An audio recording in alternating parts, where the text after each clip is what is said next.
In 1970, Richard Alpert, who had been a research partner of Timothy Leary at Harvard, but had left the country and gone to India for a few years, came back as Baba Ram Das, and he published a book called Be Here Now. And just from a literary, historical, and spiritual standpoint, the book Be Here Now changed the culture like nothing we'd ever seen. I bought a copy that year, and I still have that same copy 53 years ago. And it's actually an extraordinary book because it's not rhetorical, it's not doctrinaire, it's not of any particular school. It's really, it brings together so many different things, and frankly, it's practical. Starting with the title, and that's kind of what I want to talk about tonight. All self-respecting hippies in 1970 had this book and subscribed to the title. What's left off when we refer to this book, and my copy has this on the cover, the original title, or two original titles, but the one I want to refer to is called Remember, Be Here Now. And it takes it from being kind of an exhortation or an admonition to being a practice that you can do by remembering over and over again. Maybe I'll come back to that a little later. We've all seen bumper stickers as we drive around, and they always make me smile. And I mentioned this morning and yesterday, I think. I'd rather be surfing. I'd rather be riding my horse. I've never seen this one, but I made it up. I'd rather be drinking a pina colada at Trader Vic's. You have to be a Warren Zevon fan to get that reference. But I was thinking about this, and it occurred to me that, being honest, many of us here tonight, I would presume, or on some other Monday night, or during a Sesshin retreat, or sitting zazen alone at home, occasionally would rather be elsewhere. And perhaps more than occasionally. And there's so many things that we do, and being here tonight is relatively pleasant. So, perhaps we all really want to be here tonight. Perhaps this is at the top of our list. But all day, every day, there's things that we have to do that are not. That are intrusions on our equanimity.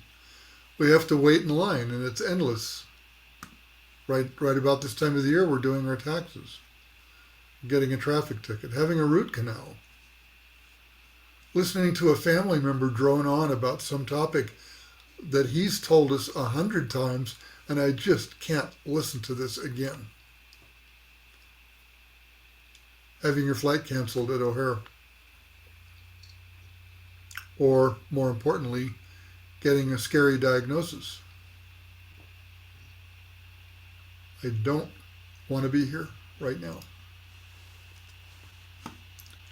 There's an endless list of things that we encounter that we would just as soon replace with something more pleasant, or replaced with not having to be here experiencing this right now.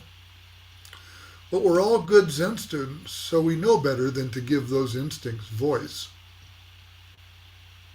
And that's really what practice is those things come up, and we can either buy into it and feed it fuel with our attention and our voice, and sometimes with our acting out, or not.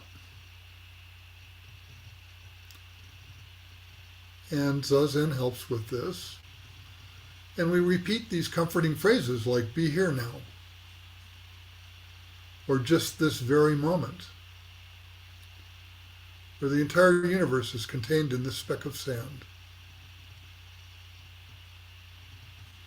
But when we're in it, when we're in that root canal, it gets much more intimate and much more challenging. And our go-to phrases don't always soothe our tendency to prefer and aver.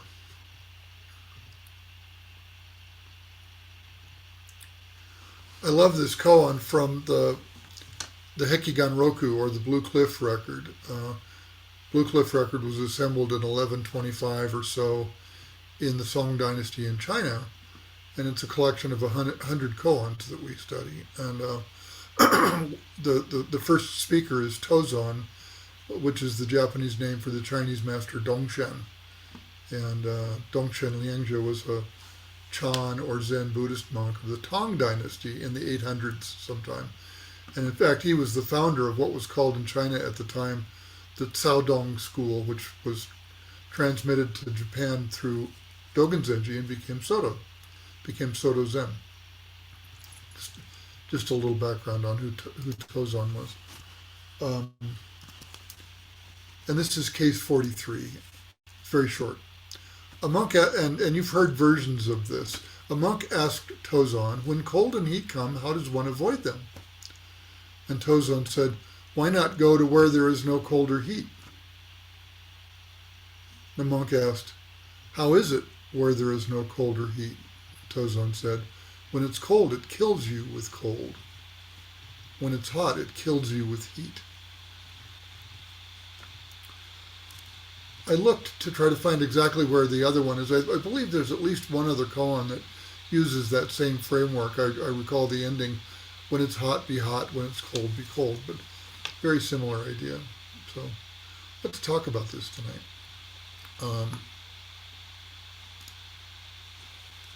I find this a very intimate koan and frankly a daily practice challenge. This comes up for me all day, every day. I don't want to be cold. I don't want this traffic ticket. I want to be at Trader Vic's sipping a pina colada with Warren Zevon. Not everybody's working on koans, and I think it may be a little, it may be somewhat unfamiliar.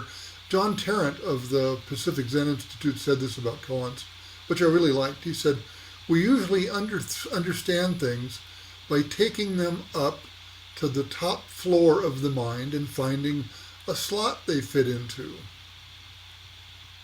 Koans are meant to open a different way of being and thinking. Instead of preparing you to understand your life, a koan prepares you to walk through your life.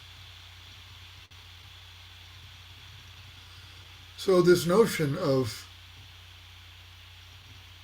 when it's cold, it kills you with cold. When it's hot, it kills you with heat. That and be here now obviously present a koan. So to start our discussion, again, I'd love to hear from everyone.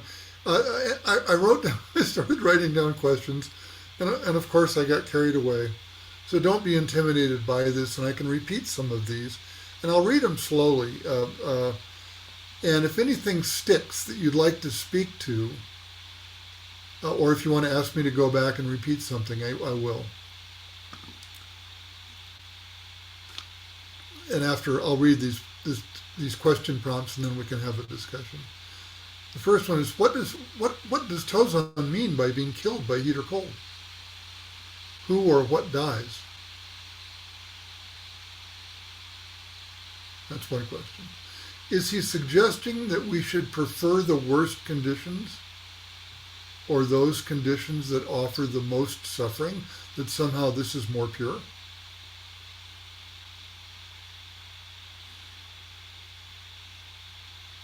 Where is there no heat or cold? Maybe you might say, where are there no root canals or traffic tickets or long lines at Whole Foods or whatever it might be, traffic jams? Here's another one. If I get sick or I break a bone or my house burns, should I take action to better my situation?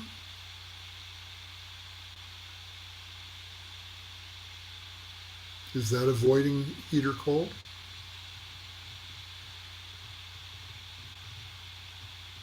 That's kind of a silly question.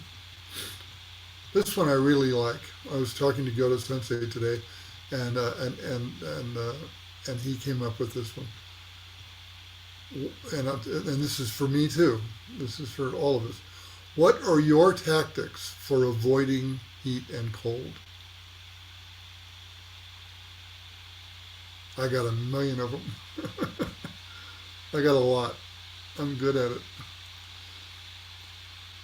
When I am able to fully accept and be present in my circumstances, is this my true nature?